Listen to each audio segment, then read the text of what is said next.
Understanding Git, pull versus fetch.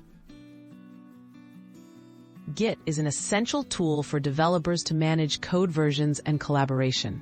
Two commonly used commands, Git Pull and Git Fetch, both update your local repository with changes from a remote source.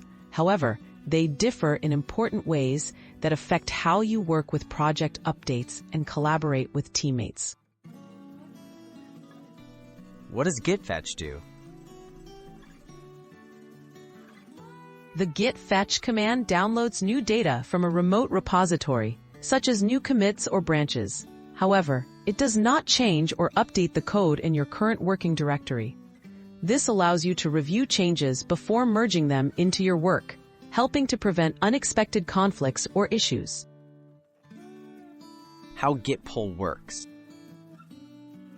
Git Pull combines two actions.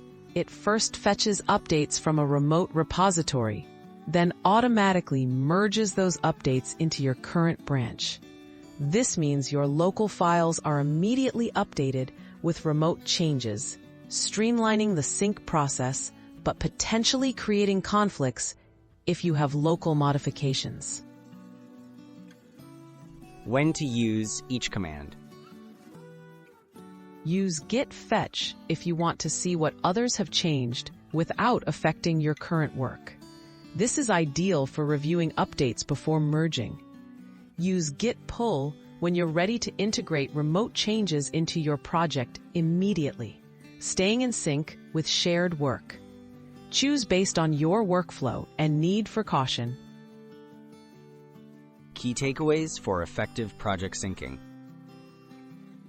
Remember, Git Fetch is safer when you don't want to disrupt your work, as it simply updates remote information. Git Pull is faster for keeping up to date, but be careful with possible merge conflicts. Understanding when to use each helps you avoid surprises and collaborate smoothly with your team.